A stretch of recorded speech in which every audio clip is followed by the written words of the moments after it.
बुजुर्ग यहाँ पर समय निकाल कर आए हैं, कीमती समय, उन सबको भी मेरा सादर नमन। नमो बुद्धाय। जय भीम। जय भीम। जय भीम। जय भीम। जय भीम। जय भीम। तो मेरे भाइयों ने मुझे भी व्हाट्सएप मैसेज भी मिला था, तो मैंने तुरंत अपने भाइयों से मांगी लोकेशन कि आप मुझे भेज दीजिए, समय हुआ तो मैं ज़रूर आऊँगी। तो मैं अपना परिचय दे देती हूँ और संक्षिप्त में। मेरा नाम नेहा गौतम है। मैं पॉलिटिकल साइंस की लेक्चरर हूँ गवर्नमेंट कॉलेज में दिल्ली में। तो पॉलिटिकल साइंस की लेक्चरर हूँ तो मेरा विषय जाहिर सी बात है कि संविधान ही रहेगा। तो संविधान की जब भी मैं बात करती हूँ या अपने बच्चों को पढ़ाती हूँ तो सबसे पहले मैं बात करती हूँ भारतीय संविधान की प्रस्तावना की। और भारतीय संविधान की प्रस्तावना सभी को पता होगी, सभी प्रबुद्ध लोग हैं, जागरूक लोग हैं, एडवोकेट्स भी हैं। लेकिन उस प्रस्तावना को हम जितनी बार दोहराते हैं हमारा आत्मविश्वास हर रोज उस समय और बढ़ जाता है। और जब भी मेरी क्लास होती है, क्लास 11th और 12th को मैं पढ़ाती हूँ, तो 11th और 12th में हर बच्चे के लिए मेरी कोशिश होती है कि वो उस प्रस्तावना को बाय हार्ट कर ले, लर्न कर ले। और कभी भी मंच पे समय मिलता है विद्यालय में या किसी और जगह, तो मैं प्रस्तावना पे चर्चा करना मेरा फेवरेट विषय है। इसके अलावा भी बहुत कुछ है, जैसे कि प्रस्तावना का पहला ही शब्द है हम भारत के लोग। हम भारत के लोग जैसे ही एक शब्द आता है तो एक भावना आती है हमारे दिल के अंदर कि हाँ, हमारा भी एक अस्तित्व है भारत के नागरिक के रूप में, और मेरी भी कोई वैल्यू है, क्योंकि संविधान मेरे लिए बना है। संविधान भारत के प्रत्येक व्यक्ति के लिए बना है, चाहे वो अमीर है, गरीब है, दलित है, शोषित है, किसी भी वर्ग को बिलोंग करता है। तो हम भारत के लोग भारत को एक संपूर्ण प्रभुत्व संपन्न, इंग्लिश में सॉवरेनिटी, जो लोग LLB करते हैं वो जानते होंगे। संपूर्ण प्रभुत्व संपन्नता का कोई मतलब बता सकता है? मैं ब्लैक बोर्ड पे भी लिख देती हूँ, क्योंकि ये संविधान की शुरुआत है।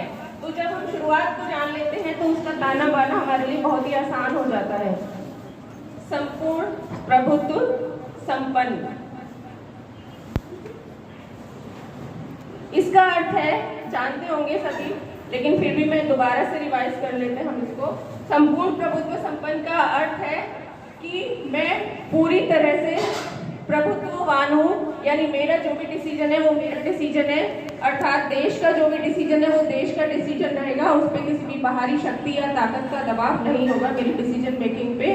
तो हम इस शब्द को अपने व्यवहारिक जीवन में भी यदि लागू करें और जाने तो इससे हमारा कॉन्फिडेंस बहुत बढ़ जाता है कि जब भी हमें कोई अपने जीवन में किसी भी महत्वपूर्ण विषयों पर निर्णय लेना हो तो हम सोच समझकर अपना स्वयं का निर्णय लें और किसी भी बाहरी दबावों से मुक्त रहें। संपूर्ण प्रभुत्व संपन्न के बाद आता है समाजवादी। एक और बात है कि जब भी हम इस तरह के विचार गोष्ठी या कैडर्स में आते हैं तो एक पेपर पेन हमें जरूर रखना चाहिए।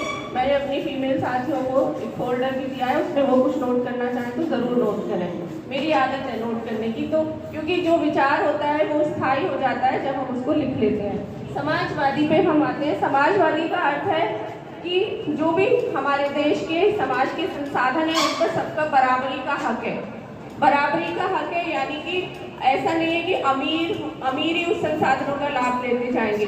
सबको संसाधन, देश की संपत्ति में बराबर का हक मिलेगा। और इसी समाजवादी शब्द को आगे बढ़ाते हुए अनुच्छेद 14 में समानता शब्द डाला गया है, जो कि संविधान की नींव है। संपूर्ण प्रभुत्व संपन्न समाजवादी पंथ निरपेक्ष, धर्म निरपेक्ष नहीं है, ये है पंथ निरपेक्ष। पंथ निरपेक्षता का अर्थ है कि हम किसी भी पंथ को मानने के लिए स्वतंत्र हैं, जिसके तहत हम यहाँ बैठे हैं। हम में से बौद्धिस्ट हैं और डॉक्टर भीमराव अंबेडकर जी की हम विचारधारा को मानते हैं, तो हम पे कोई रोक टोक नहीं है, कोई हम पे नियंत्रण नहीं कर सकता कि आप इस धर्म को मानो या मत मानो। पंथ समाजवादी निरपेक्ष फिर है लोकतंत्रात्मक,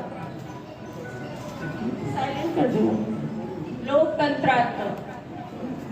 सभी इस शब्द से परिचित हैं, सभी ने कभी ना कभी सुना या प्रयोग किया है। लोकतंत्र का मतलब केवल एक ये नहीं होता कि लोकतंत्र में हमारी एक सरकार को चुनने की एक प्रक्रिया है कि जिसमें सभी को वोट देने का अधिकार है। बेसिकली तो यही है, लेकिन लोकतंत्र जो है, डेमोक्रेसी एक विचारधारा होती है। विचारधारा इतनी गहन विचारधारा है, एक कॉन्सेप्ट है कि लोकतंत्र का मतलब है, हम यदि बात करें, हम परिवार में बैठे हैं, जैसे मेरे परिवार में सदैव ही लोकतंत्र को अपनाया गया। मेरे पिताजी पुलिस से सब इंस्पेक्टर रिटायर हुए। हम 4 बहन भाई और मेरी माताजी हाउसवाइफ थी। तो जब भी हम बैठते थे कि मकान की दूसरी मंजिल बनानी चाहिए या भाई को IAS की कोचिंग करानी चाहिए, ये एक विषय रखा जाता था, तो हम सारे बैठते थे और निर्णय लेते थे कि भाई को IAS की कोचिंग कराई जानी चाहिए उन पैसों से जो कि हम मकान के रिकंस्ट्रक्शन में लगाना चाहते थे। और इन सब का लाभ ये हुआ कि जब हम डेमोक्रेटिक वे में मिलजुल कर निर्णय लेते थे तो एक तो हमारी डिसीजन मेकिंग पावर आई, हमें एक नया विजन मिला।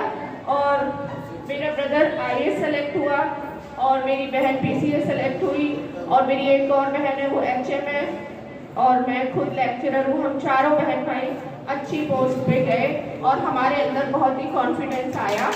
तो ये जो नींव है लोकतंत्र की, ये घर से ही शुरू होती है। हम अपने घर में अपनी बहनों को, अपनी पत्नी को, माताओं को बराबर का सम्मान दें, उनकी बराबर की हर निर्णय में भागीदारी लें, चाहे वो सामाजिक हो चाहे आर्थिक हो। ज़्यादातर महिलाओं की आर्थिक विषयों में भागीदारी नहीं होती है, तो सभी भाइयों से मेरा अनुरोध है कि साथ बैठें और मिलजुल कर निर्णय लें, क्योंकि जब हम साथ बैठते हैं तो अच्छा विचार निकल के सामने आता है। लोकतांत्रिक, फिर अगला शब्द है गणराज्य। गणराज्य का मतलब क्या? लोकतंत्र और गणराज्य में लोग अक्सर कंफ्यूज हो जाते हैं। गणराज्य का क्या मतलब है? गणराज्य का मतलब है, सीधा सा अगर मैं सीधे शब्दों में कहूं, राजा का बेटा राजा नहीं बनेगा। एग्री? राजा का बेटा राजा नहीं बनेगा, यानी कि एक प्रक्रिया निर्धारित होगी देश में, उसके तहत जो देश का हेड है, हमारे राष्ट्रपति महोदय हैं, जो देश के सर्वोच्च प्रमुख हैं, उनका चुनाव किया जाएगा प्रत्यक्ष या अप्रत्यक्ष रीति से। इसका मतलब है कि सभी को बराबर का चांस है, मौका है कि वो उस पद पर पहुंचने के लिए अपनी भागीदारी करें। लोकतांत्रिक गणराज्य बनाने के लिए तथा उसके समस्त नागरिकों को सामाजिक, आर्थिक, अगला शब्द क्या है, कोई बताएगा? राजनीतिक, सामाजिक, आर्थिक और राजनीतिक। बेसिकली कैडर में हम लर्निंग ही करते हैं, स्पीच कम होती है, तो अगर वैसे भी मैं टीचर हूँ तो सामाजिक, आर्थिक और राजनीतिक न्याय, ये तीनों तरह का न्याय हमें मिलना चाहिए। यानी सामाजिक स्तर पर हमारी पहचान होनी चाहिए, सम्मान मिलना चाहिए, आर्थिक स्तर पर रोजगार में, व्यापार में, किसी भी क्षेत्र में जहाँ धन कमाना है वहाँ पर हमको बराबरी का हक मिलना चाहिए भारत के सभी नागरिकों को। और राजनीतिक स्तर पर हमें दो तरह से, एक तो वोट डालकर और एक दूसरा चुनाव लड़ने का अधिकार सभी को मिला हुआ है। ये दो अधिकार सबको है, एक तो वोट डालने का अधिकार और चुनाव लड़ने का अधिकार। तो ये सारे जो चीजें हैं ये प्रेस्क्राइब कर दी गई हैं हमारी भारतीय संविधान की प्रस्तावना में। सामाजिक, आर्थिक, राजनीतिक न्याय, विचार अभिव्यक्ति, विश्वास, धर्म और उपासना। विचार अभिव्यक्ति आर्टिकल 19 में इसका विस्तार से वर्णन किया गया है कि हमें अपने विचारों को एक्सप्रेस करने का अधिकार है। उसी के तहत आज हम किसी भी जगह पे अपने कैडर करते हैं, विचार व्यक्त करते हैं, मिलजुल कर विचारों का आदान प्रदान करते हैं। विश्वास यानी हम किसी भी अपने एक्सप्रेशन में विश्वास करते हैं, धर्म को मान सकते हैं, उपासना कर सकते हैं, कैंडल जला सकते हैं, दिए जला सकते हैं, जो भी हमारा मन है हम वो कर सकते हैं। ये हमारी स्वतंत्रताएं हैं, ये हमें स्वतंत्रताएं प्रस्तावना के द्वारा दी गई है। सामाजिक, आर्थिक, राजनीतिक न्याय, विचार, अभिव्यक्ति, विश्वास, धर्म और उपासना की स्वतंत्रता, प्रतिष्ठा और अवसर की समानता। प्रतिष्ठा is a very important thing. Dignity जिसे कहते हैं, प्रतिष्ठा और अवसर की समानता। प्रतिष्ठा क्या है? प्रतिष्ठा ये है मेरा सम्मान। सम्मान जब हम अपना करते हैं, अपने परिवार के लोगों में सम्मान की भावना भरते हैं, क्योंकि चैरिटी बिगिंस फ्रॉम होम। हम बहुत बड़ी बड़ी बातें करते हैं कि ये नहीं हो रहा, वो नहीं हो रहा, लेकिन जो सुधार है हमें अपने से करना होता है, हमेशा अपने घर से करना होता है, इसी क्षण और इसी समय करना होता है। ठीक है, व्यवस्थाएं खराब है, मैं सहमत हूँ, उनसे लड़ना भी है, इससे भी सहमत हूँ, लेकिन ये विचार आज हम यहाँ गोष्ठी इसलिए कर रहे हैं कि हम अपने लेवल पे क्या सुधार कर सकते हैं, अपने अंदर क्या सुधार कर सकते हैं, अपनी जो हमारी 50% फीमेल्स हैं इंडिया में, उनके प्रति हम कैसे सम्मान की भावना ला सकते हैं। देखिए, कितने भी कानून हो, कितना भी संविधान हो, लेकिन हम जानते हैं हर कदम पे महिलाओं की रक्षा करने के लिए, दलितों की रक्षा करने के लिए कानून बने हुए हैं, लेकिन क्या महिलाओं के प्रति, एक छोटा सा उदाहरण, क्योंकि मैं फीमेल हूँ तो फीमेल का एग्जाम्पल रखना चाहूंगी, क्या महिलाओं के प्रति अपराध कम हुए हैं किसी भी स्तर पर? हाँ या नहीं? क्या कानूनों की कमी है? हाँ या नहीं?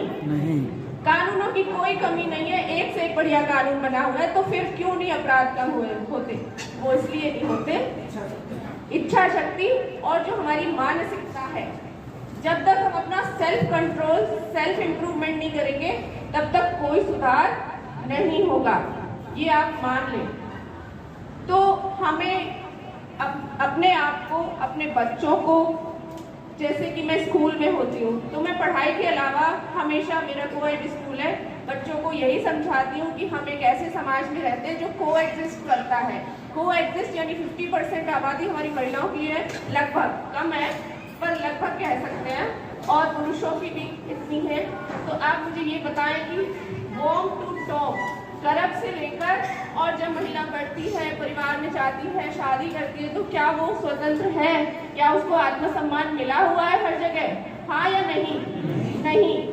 तो आज़ादी के 78 साल बाद भी, संविधान के लागू होने के इतने साल बाद भी, यदि हम छोटी छोटी चीज़ों के लिए लड़ रहे हैं, हम महिलाओं में से बहुत सी महिलाएं ऐसी होती हैं, मैं तो नहीं हूँ, कि मतलब जो वो कमाती भी हैं, अर्न भी करती हैं, तो उनकी अपनी अर्निंग सैलरी पर उनका अधिकार नहीं होता, उनको पॉकेट मनी के रूप में 3-4 हज़ार रुपये दे दिए जाते हैं और उन्हें पता नहीं होता उनका पैसा कहाँ जा रहा है।